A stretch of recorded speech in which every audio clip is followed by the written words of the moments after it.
Hervé Emmanuel Ncom a évoqué le rôle d'une maçonnerie dite de palais, comme j'utilise ces termes, notamment dans les crises au Congo-Brazzaville et en Côte d'Ivoire. On sait qu'en Côte d'Ivoire, il y avait des maçons de diverses obédiences dans l'entourage du président, de l'ex-président Gbagbo.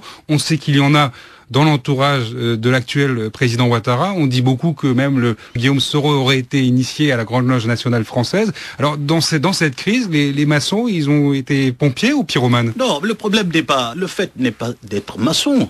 D'abord, le maçon doit créer son lieu. Pour créer le lieu, c'est ce que nous venons de dire, il y a un processus dans lequel il s'engage.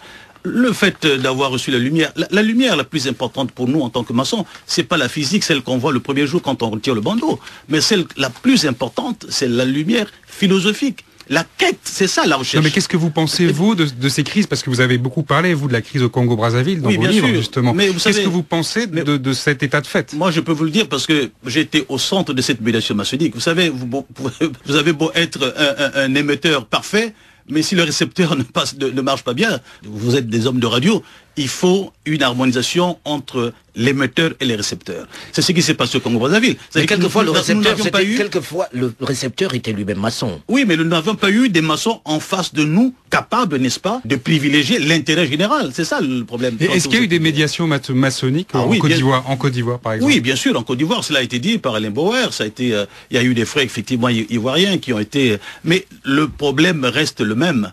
Il faut que le maçon comprenne que dans tout son processus, ce qui est important, c'est de construire ce temple. Parce que, ce qu'on n'a pas dit, le mythe fondateur de la maçonnerie, c'est la construction du temple de Salomon.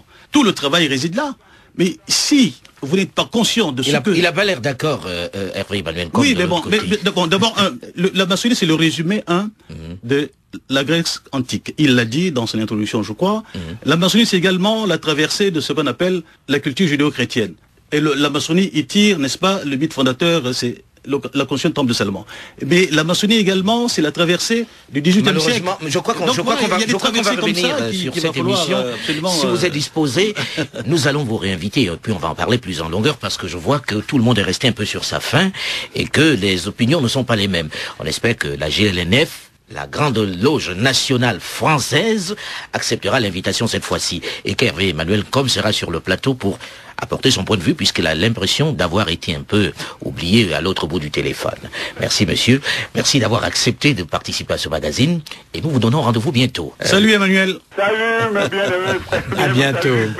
Merci, à bientôt à Douala. Le débat africain c'est terminé pour ce dimanche. Delphine Michaud, Olivier Raoul et Alain Foucault, nous vous donnons rendez-vous la semaine prochaine, même heure, même fréquence, pour un autre débat. Dans un instant, une nouvelle édition du journal sur Radio France Internationale. Ce magazine vous a été proposé par le groupe NCA, Assurance et Banque, présent dans 11 pays d'Afrique subsaharienne.